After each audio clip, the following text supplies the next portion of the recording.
மின்மினி தமிழர்களுக்காகவே வந்தாச்சு முதல் hyperlocal social media app. உடனே டவுன்லோட் பண்ணுங்க.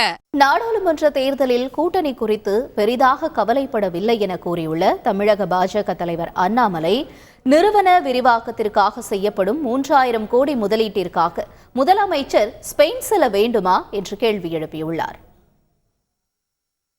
கூட்டணியை பொறுத்தவரை பெரிதாக நாங்கள் கவலைப்படவில்லை. உண்மையை சொல்ல வேண்டும் என்றால் பெருசாக கவலைப்படும் 2-3 வாரத்தில் அதெல்லாம் தானாக அமைந்துவிடும் என்கின்ற நம்பிக்கை எங்களுக்கு இருக்கணும்.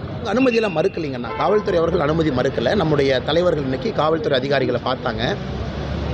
ஒரு விஷயத்திலே பாரதிய ஜனதா கட்சி நாங்களும் தெளிவாக இருக்கின்றோம். சென்னை மாநகரத்தில் எங்களால் எந்த விதமான டிராஃபிக் ஜாம் எங்கேயும் நடக்கக்கூடாது என்பதிலே தெளிவாக இருக்கின்றோம். பொதுக்கூட்டத்துக்கு எந்த அப்ஜெக்ஷனும் பண்ணலை. மக்களுக்கு பிரச்சனை இல்லாமல் எப்படி இந்த யாத்திரையை சென்னைக்குள்ளே நடத்துறது அப்படிங்கிறத பற்றி தீவிரமாக யோசிச்சுட்டு இருக்கோம்னா, யூபி இன்வெஸ்ட்காரங்க இங்கே வந்தாங்க. 5 IAS ஆஃபீஸர் 10,000 கோடி ரூபாய் தமிழகத்திலிருந்து யூபி கொண்டு போனாங்க.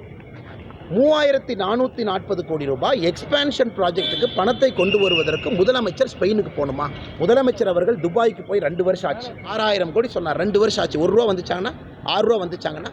மின்மினி தமிழர்களுக்காகவே வந்தாச்சு முதல் ஹைப்பர்லோக்கல் சோஷியல் மீடியா ஆப். உடனே டவுன்லோட் பண்ணுங்க.